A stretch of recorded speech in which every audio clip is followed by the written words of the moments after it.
सफलता की वास्तविकता क्या है?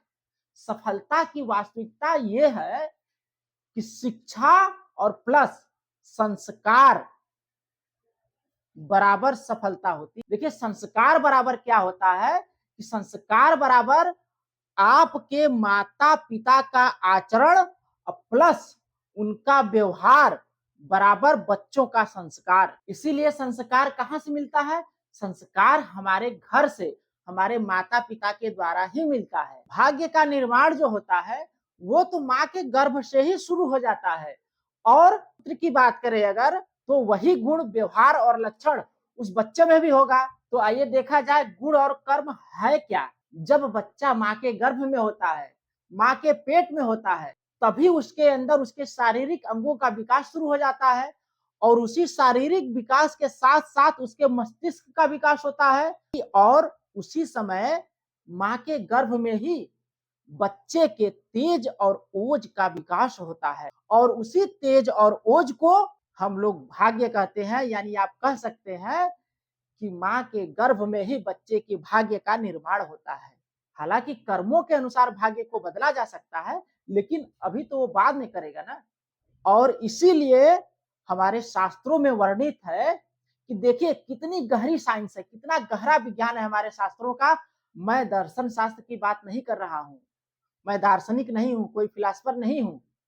लेकिन हाँ, अगर ये बात कोई फिलासफर या कोई दार्शनिक काट दे तो प्लीज मुझे कमेंट करके जरूर बताए कि यहाँ पे ये वाक्य गलत है, ये शब्द गलत है, ये उदाहरण गलत है।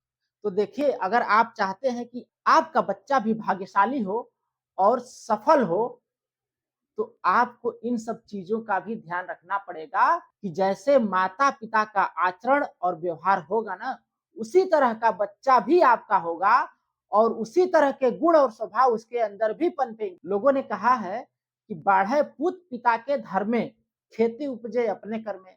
यानी कि पुत्र की जो वृद्धि होती है वो अपने माता पिता के आचरण और व्यवहार से ही होता है। यानी उनके ही धर्म के अनुसार उनका बच्चा भी विकास करता है और खेती उनके कर्मों के अनुसार। और दूसरा इसमें एक ये है कि जेकर जैसन बाप मतारी ओकर वैसन लइका, और जेकर जैसन घर दुआर ओकर वैसन खैका। यानी कि जिसके जैसे माता पिता होंगे उसी तरह से उनके बच्चे भी होंगे, और जिसका जैसा घर द्वार साफ सफाई जिस तरह से होगी उनके यहाँ वैसा खाना भी बनता है।